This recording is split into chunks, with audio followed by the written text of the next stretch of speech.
Fala galera, Tenak aqui e sejam muito bem-vindos a mais um vídeo aqui no Folha no Quadrinhos novamente e dessa vez para falar de coisa boa, pois hoje temos DC Comics, que no caso esse programa ele meio que segue uma série que a gente acaba fazendo informalmente de falar de projetos relacionados ao DCU, né, no caso o novo universo idealizado pelo James Gunn e pelo Peter Safran. E no caso a gente já praticamente seguiu alguns vídeos, né, falando sobre esses projetos, né, que estão relacionados, e hoje é um que segue nessa linha, pois a gente vai falar da Supergirl, que recentemente, né, no caso tem um tempo já isso, né, mas já tivemos praticamente a finalização do roteiro do próximo filme, né, da Supergirl, né, e também tivemos a escalação da atriz, né, que no caso é a Emilia Cook. Eu realmente não conheço nenhum trabalho dela, só que ela ficou muito conhecida por fazer aquele spin-off do Game of Thrones, o Casa do Dragão. Inclusive, é muito interessante a gente estar falando disso agora, porque essa escalação, né, dessa atriz nesse atual momento dá a entender de que provavelmente a gente já vai ter a aparição dela no próprio filme do Superman, né? Então, e também até é meio que esperado isso, dado de que muito provavelmente para poder tratar a questão de Krypton, teria que já dar algum gancho, já mostrar alguma coisa relacionada à cara. Então seria meio que esperado até a gente ter a aparição dela. E outra coisa que é muito curiosa também é que tá finalizado, né, o roteiro do filme dela e que, dado de que já tá pronto, muito provavelmente é um dos próximos filmes que teremos depois do filme do Superman. E esse filme da Supergirl, ele leva o título também de Mulher do Amanhã, que no caso é o quadrinho que a gente vai falar hoje. E no caso é literalmente, vai ser uma adaptação direta, pelo menos foi o que o James Gunn comentou, né, de que será uma adaptação direta desse quadrinho. Então, a gente literalmente já tem praticamente uma base do que vai ser esse filme. E no caso, esse quadrinho, né, ele é feito pelo Tom King, né, que literalmente ele também tá fazendo para uma participação ativa no DCU, né, porque o James Gunn gosta muito dos trabalhos dele e praticamente chamou ele para fazer parte de alguns projetos. E o Mulher do Amanhã é um deles, né? Então a gente já pode ter uma certa expectativa com esses projetos. E no caso, então temos esse quadrinho que é feito pelo Tom King e com a Bill Zevely. No caso, os dois eles fizeram esse quadrinho que atualmente eu acho que ele é praticamente um clássico já, ele nasceu clássico. Mas pra ser sincero, tipo, eu não tava com muita expectativa, né? Por causa que a Supergirl nunca foi um personagem que eu gostava tanto, sabe? Eu tinha muito mais aquela visão dela ser sidekick, sabe? Aquela visão do sidekick, porque ela surgiu lá pela Era de Prata, né? E naquela época onde todo mundo tinha sidekick, sabe? E eu imaginava que ela é um personagem que era bem nessa linha. Só que eu acredito mais que ela é um personagem que ela é muito bem separada dessa questão do Superman, apesar de ser prima, né, e utilizar também o símbolo. Mas ela é um personagem que são raras vezes que eu vejo ela muito próxima do Superman, né? Eu costumo pensar mais em histórias dela mais isolada mesmo. Então foi uma grata surpresa também quando eu li esse quadrinho. Mas antes é bom a gente falar um pouco, né, da personagem, né? Porque ela surgiu há muito tempo, ela surgiu lá na Era de Prata, né? Lá na Action Comics 252. E ela meio que é como o Arthur já até comentou, né, no conceito, né, da Bat-família, o Super tem algo parecido, que no caso temos a Super Família. E meio que a Supergirl e Krypto é meio que um começo disso, né, que começaram esse grupo, né, lá na época da Era de Prata. Só que a Supergirl, ela foi um personagem que ela acabou ficando muito em escanteio depois, isso devido a algumas complicações cronológicas, né? Pois no caso, uma coisa que a gente não falou nos vídeos do Superman, no caso das origens pós-crise do Superman, é que lá eles enfatizavam uma coisa no Superman, que ele seria literalmente o último filho de Krypton. Esse título praticamente excluiu literalmente os outros personagens. Pois, né, tínhamos a questão da Era de Prata, que tinha vários personagens que eram relacionados ao Superman. E isso não poderia existir no pós-crise. Então todos esses personagens ele foram limados e deixou só o Superman, para poder ele perdurar com esse título. Então, no pós-crise, a gente praticamente não teve uma Supergirl que era prima do Superman. A gente tinha vários outros personagens que usava, né, o nome Supergirl, só que nenhuma delas era prima dele. Exceto lá quando fomos ter o Batman e Superman do Jeff Loeb, que lá tem um arco que dá a introdução, né, da Supergirl, que é a prima do Superman. Só que demorou muito tempo pra isso. Então, realmente, a questão, né, do reboot do Superman praticamente fez com que a Supergirl ficasse de escanteio por muito tempo. Mas é interessante também a gente voltar um pouco e comentar um pouco, né, da origem da Supergirl, né? Que é uma origem que, no caso, na época as coisas eram muito mais simples, né? Então, ela é praticamente uma origem muito semelhante ao do Superman. Por mais de que dá pra dar uma dramaticidade a mais dessa questão por alguns pontos, né, de que traz ela.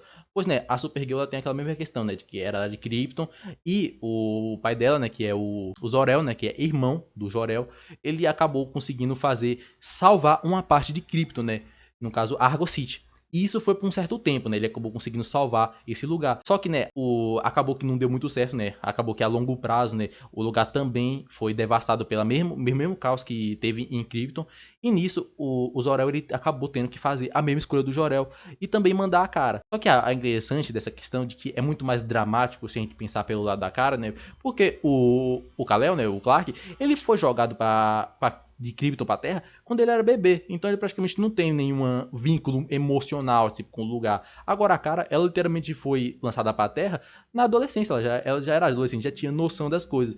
E ela praticamente teve noção de que os pais dela se sacrificaram por ela. No caso, literalmente, ela foi a escolhida para poder utilizar o foguete para poder ser mandada pra Terra.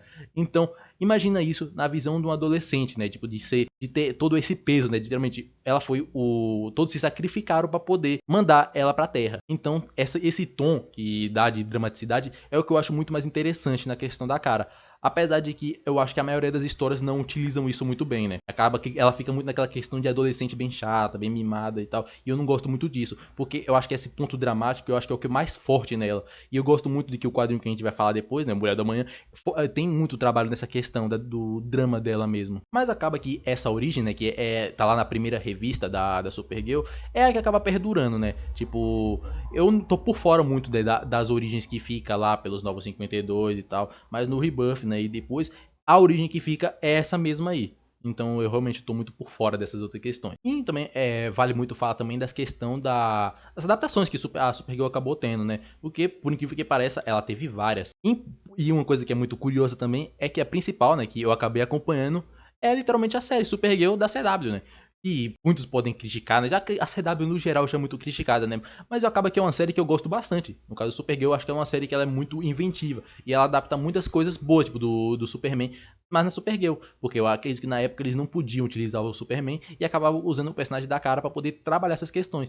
E acaba que, por mais de que fica muito nisso também de questões do Superman, foca muito na personagem da cara. E eu gosto porque realmente dá um tom bem único. A série realmente ela dá muito. Tem muitas liberdades lá e eu gosto que realmente é um tom bem único que tem lá naquela série. Outro que vale falar também, né, que esse daí eu já vai muito mais pro lado negativo, é o próprio filme da Supergirl, né? Aquele lá que é do mesmo universo do filme do Superman do Christopher Reeve. E esse literalmente é uma bomba, né? Esse daí não vale nem falar. Mas é curioso só pela conexão que tem com o filme do Superman, né? Tem também o do Animated Series, né? Que tem a Supergirl lá. E esse daí é interessante porque o Animated, no geral, ele pega muito a questão dos quadrinhos da época, né? E pega a questão do quadrinhos do pós-crise. Então, né, no Animated Series, não tem aquele negócio de ser a Supergirl ser prima do Superman, né? Então, por causa, né, pela mesma questão lá dos quadrinhos. Então, a Animated Series acabou adaptando essa mesma questão. Então, é curioso quando você vai lá ver essa versão e a personagem lá não tem nada a ver com o Superman, né? Literalmente é um outro personagem e tal, que o Superman acabou encontrando, né? E tem os poderes dele. E outro que eu acho que vale falar também, e nossa, essa aí tá insuportável, que é a Supergirl lá no Smallville, né? E sim, o Clark ele praticamente conhece a Supergirl, né?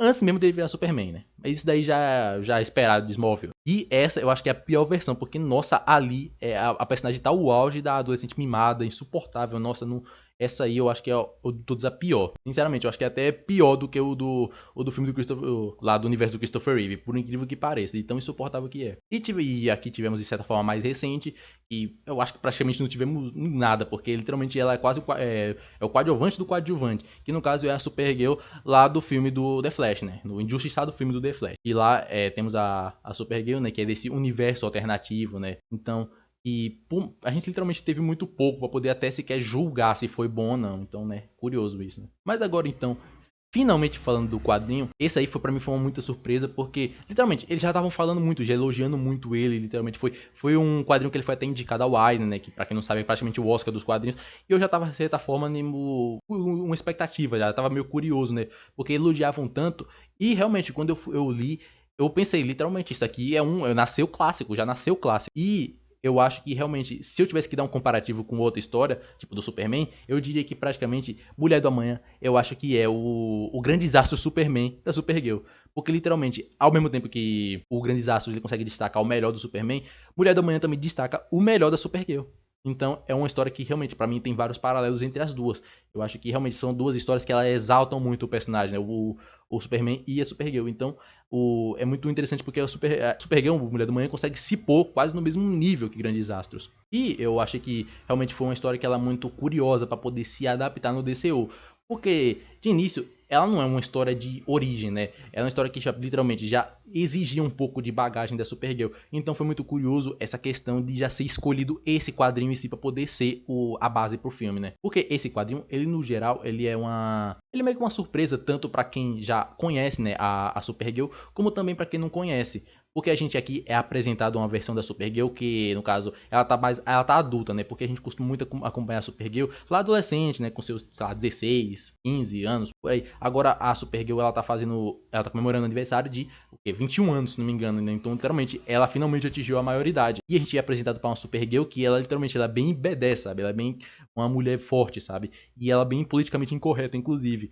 Então, ela acaba que ser uma surpresa pra ambos os lados, porque, pô, quem conhece a Supergirl de antes, olha pra esse daqui e vê, caralho, o que aconteceu com a Supergirl aqui mudou totalmente, tipo, literalmente, a idade chegou ali e mudou a menina totalmente. E quem não conhece, literalmente, já é surpreendido, porque, sei lá, já tinha pensado, tipo, é tipo o Superman, vai ser certinho e tal. Aí chegou a mulher, tipo, toda hora tá xingando e tal, tá lá bebendo, não, realmente, é uma quebra de expectativa pra ambos os lados. Mas falando um pouco da história em si, ela consiste, no caso da personagem da Ruth, e ela é quem narra toda a história, né, do Mulher do Amanhã.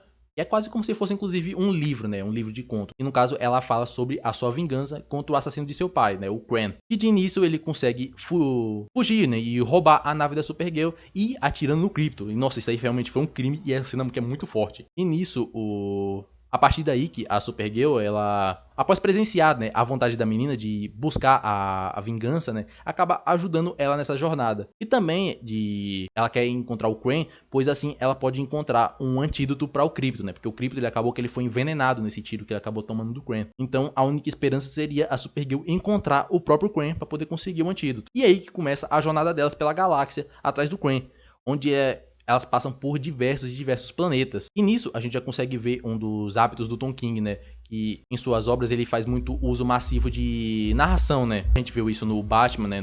Também no seu run recente da Mulher Maravilha. E aqui praticamente foi a mesma ideia, né? E acabou que combinou perfeitamente. Pois a história ela se assemelha muito a uma questão de um livro mesmo, né? Ela tem uma questão muito lúdica de fantasia, sabe? De questão de conto de fadas. Geralmente porque a gente vai ver pela questão da Ruth, ela literalmente acompanhando os feitos da Supergirl, e são feitos que são muito grandiosos e tal, realmente a gente consegue exaltar muito o personagem da Supergirl, e essa pegada lúdica da narração acabou que funcionou, combinou perfeitamente. E algo que também contribui muito para essa exaltação da Supergirl é principalmente a arte, pois a Bilk Zevel faz um trabalho fenomenal. Eu acredito que provavelmente o mais difícil que vai ter para adaptar para filme é a arte, no caso todo esse visual, porque o visual ele chama atenção pra caramba.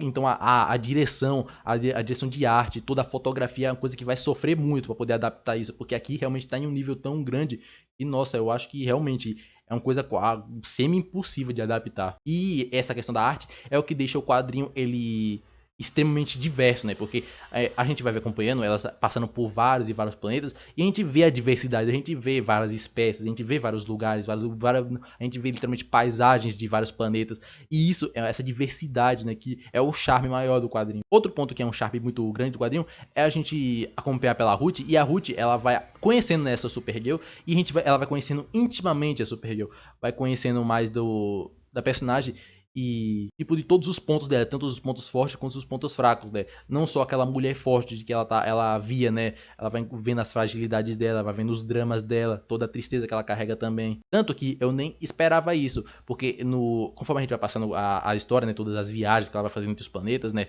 A gente vai vendo porque vai mostrando coisas da Supergirl, né? Vai exigindo mais, tipo, do cara que conhece um pouco da Supergirl. E eu ficava pensando, e a questão da origem? Tipo, não vai ser comentado. E no fim, acabou que foi realmente comentado da origem dela. tem uma parte lá que realmente comenta da origem da Supergirl. E foi feito com uma maestria muito grande. Então, realmente, esse quadrinho acabou que realmente foi uma obra completa para você conhecer a Supergirl.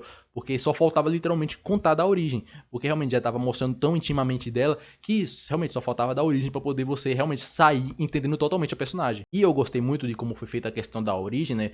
Tipo, dela, ela, em algum momento ela contando pra Ruth, né? Toda a questão, né? De que ela passou lá, de Krypton, de que ela foi escolhida pra sobreviver. E pega muito nessa questão do drama dela. E é isso que eu realmente gostei, porque é o que diferencia ela do Superman no fim, né? Não é questão só do sexo, né? De ser mulher. É a questão toda do drama mesmo de que ela tem, de que ela viu ser destruído tudo, ela tem noção de que ela foi escolhida para sobreviver, ela viu a destruição, ela viu o que aconteceu com o Krypton. Focar nessa parte aí eu acho que foi um dos pontos maiores para poder trazer nessa versão, né, de origem também, que no fim é a mesma da inicial lá, só que eu gostei como foi feito, principalmente porque a arte ajudou muito a contar a origem aqui. Mas o ponto que também dá para destacar bastante é a questão dos planetas, né, que elas vão passando, né, e no fim o quadrinho ele dá uma visão muito intimista e até reflexiva, né, sobre esses planetas. Então, no caso, tem vários que são marcantes, né, pra mim. Eu lembro de um, né, que foi um planeta que a temática dele era para discutir o racismo, né? Pois lá nesse planeta tinha lá uma separação, né, de seres azuis, né, que eram ricos e eles acabaram adotando essa ideia por causa do Crane, né? O Crane lá, o vilão que ela estava perseguindo, né? E o Crane, ele literalmente, ele dá a proposta, né, de essa discriminação, né, entre raças para poder ele conseguir se sobressair lá. Então, literalmente, a gente tem essa narrativa toda lúdica lá, mas literalmente tá falando sobre o racismo, né? Porque literalmente o Crane, ele propôs que fizesse um holocausto, né? De literalmente, ó, vamos fazer essa separação aqui desse povo, dos azuis e dos roxos, né? Porque é assim, ele poderia ter esse benefício também junto, né? Dos azuis ricaços. Então, é muito interessante o jeito que foi feito, né? Também é muito marcante o outro planeta, né, que é a Supergirl, ela acaba encontrando uma mãe, né, que tá com a missão de enterrar grande parte da população, né, que o Crane, ele passou lá com a gangue dele e matou a maioria das pessoas. Aí essa mãe, ela tem que tá a missão, né, de cavar a cova, né, da maioria da população que morreu, inclusive de sua filha, que literalmente tanta gente morreu de que ela sabe de que a filha dela morreu, só que não sabe onde tá o corpo exatamente, então vai ter que ir enterrando um por um até o momento que vai descobrir, né, onde é que tá esse corpo. Nossa, realmente é uma história que ela é triste pra caramba. E aí a gente vê, tipo, a Supergirl indo lá, tipo, entendendo essa questão, ajudando também a mãe a encontrar, né, a filha, né, por mais que realmente já não tinha muito o que fazer, literalmente só tava fazendo a questão, né, de realmente encontrar o corpo, né, para poder honrar, né, a memória. Então realmente é uma parte que nossa, é pesada. Realmente eu gosto muito dessa visão intimista que acaba tendo nesse quadrinho. Eu acho que é um dos pontos mais fortes. Então é muito legal essa passagem, né? Porque o quadrinho ele é um quadrinho de viagem, né? Por mais de que a gente vá viagem entre planetas, é um quadrinho sobre viagem. E passa em vários planetas. E realmente, isso é uma coisa que realmente fica muito marcante. Porque no caso, desde o começo, a gente já sabe qual é a missão da Supergirl, que no caso é encontrar o Crane. E aí, a gente só vai ter acompanhando, né? Por mais vai passando os capítulos, e a gente vai acompanhando tipo, ela passa de um planeta, no caso em busca do Crane, e aí não encontra ele por algum motivo, aí passa para outro, vai procurando e tal. Então, essa dinâmica acaba que sempre é muito instigante. Tanto que, inclusive, esse quadrinho ele me lembra muito aqueles desenhos que se tinha, né, antigamente, onde a gente tinha a premissa, e aí os personagens eles vão seguindo vários episódios em busca dessa premissa, mas por mais que os episódios no geral eles são isolados, né? Sei lá, tipo o Samurai Jack, o Caverna do Dragão, onde tem, desde o primeiro episódio já temos a premissa, né? Onde o herói ele tem que chegar, e cada episódio ele só vai tentando e tentando, e vai falhando, até que a gente, de certa forma, em algum momento ele chega, né? Mas os episódios isolados, a jornada toda, né, pra poder ele chegar lá, é bem isolado. Tanto que eu acho uma coisa curiosa desse quadrinho, é que eu imagino, na real, ele sendo mais adaptado na questão de uma série de TV mesmo, porque ele é bem episódico. Eu acho que, inclusive, o melhor que você pode fazer pra você acompanhar esse quadrinho é, tipo, vendo um capítulo por dia, né? Eu acho que realmente você tiraria um proveito muito maior, porque realmente ele em seguida, né, tipo, eu acho que você perde muito porque realmente tem capítulos que eles são muito, você tem que absorver o que tá lá, né, porque realmente tem temas que são meio complexos, meio pesados até em algum momento. Eu acho que é bom você ler, você pensar um pouco depois. Eu acho que inclusive isso seria muito melhor pra uma série de TV do que até pra um filme, então eu acho muito curioso a escolha de ser literalmente pra um filme. O bom é que realmente vai ser necessário muito orçamento para poder fazer o visual de que tá nesse quadrinho. Então eu acho que se fosse série, eu acho que ia ficar muito foda, né? Tipo, cortar o orçamento para poder fazer a direção de arte, né? Para poder fazer esse quadrinho. Mas então, o que importa mesmo, que no fim elas conseguem pegar o Crane. Sim, e é outra parte que é extremamente marcante, onde temos muitas revelações, né? E acaba que essas reflexões têm um tom bem forte, sabe? Bem intenso. Pois a Supergirl e a Ruth conseguem capturar o Crane, mas a Supergirl, ela vai lá pra lutar sozinha contra a gangue toda dele. E enquanto isso, a Ruth fica com o Crane em um planeta. E aí que ela aproveita então pra poder fazer a sua vingança. Só que aí que é a parte legal, pois ela hesita nisso, ela não consegue finalizar a vingança. E era exatamente isso que a Supergirl ela queria, porque no caso com toda essa jornada, né, de acompanhar ela, pois aquilo de ir atrás do Crane pra curar o Krypto era literalmente uma mentira. Tanto que desde o começo isso já estava mal contado, sabe? Porque na real o que a Supergirl queria era fazer com que a Ruth entendesse que a vingança dela cega não ia levar porra nenhuma. E isso é mostrado visualmente também de uma maneira esplêndida, pois é traçado um paralelo, né, da história entre a vingança da Ruth e também com a memória da Supergirl de Krypton, onde as duas elas seriam reféns dessa memória, né? Mas a Ruth ela consegue superar a sua vingança e acaba trazendo também a esperança para que a Supergirl possa também superar toda aquela questão do trauma que ela tem de Krypton, né? E ela foi lá a escolhida, né, para poder sobreviver, tipo dela ter visto todo o planeta ser destruído, né? Então, realmente é muito maravilhoso, é feito com uma maestria muito grande esse paralelo dos dois das duas no final. Realmente é maravilhoso. E para concluir a história, elas acabam decidindo um jeito melhor de lidar com o Crane, e é deixar ele preso na Zona Fantasma. E aí que também temos algo muito interessante, que é a gente chegar no tempo atual. E, pois no caso, o quadrinho ele tem isso, né, de que toda a Ruth ela narrando uma história que já aconteceu, né? Literalmente ela contando a visão dela sobre todo esse tempo que ela passou com a Supergirl. E no momento atual, ela tá idosa e ela se encontra com a Supergirl novamente, onde a gente descobre, né, que toda essa história, né, que a gente viu é uma versão do que aconteceu. Então fica até um tom meio ambíguo, né, de que alguns pontos que a gente pode ter visto pode não ter sido exatamente como aconteceu. É literalmente como a Ruth viu aquilo, de como ela quis contar aquilo, tanto que ela literalmente conta alguns momentos de que ela omitiu tal informação, sabe? Por exemplo, também, ela lançou toda essa história no livro e ela conta de que no final lá do Crane, ela conta de que a Supergirl acabou matando o Crane, sabe? Bota no livro essa versão. Só que no fim é contado, né, de que, né, a Supergirl deixou o Crane na Zona Fantasma, né? Então realmente é curioso porque a Ruth, ela optou, né, por omitir essa parte toda do final. Mas então a Supergirl, ela aparece, né, com a Ruth mais idosa e conta, né, o que aconteceu com o Crane, que por incrível que pareça, ele se tornou um prisioneiro modelo na Zona Fantasma e que por isso ele acaba sendo solto. E aí que vemos ele extremamente velho também, né, porque todo esse tempo que passou, e ele é solto e ele começa a clamar perdão, né, pra Ruth, tipo, por toda aquela questão de ter matado o pai dela. Mas a Ruth, inclusive, é muito engraçado essa parte, porque a Ruth simplesmente derruba ele no chão. Pois apesar de todo o perdão, né, de que ele possa fazer, ele continua sendo um puta de um babaca ainda. Inclusive, é muito legal essa parte visualmente, pois essa cena, né, da Ruth derrubando ela, tipo, literalmente os mesmos quadros de quando o Crane, ele matou o pai dela. Então, literalmente, é realmente a conclusão de todo esse ciclo, né?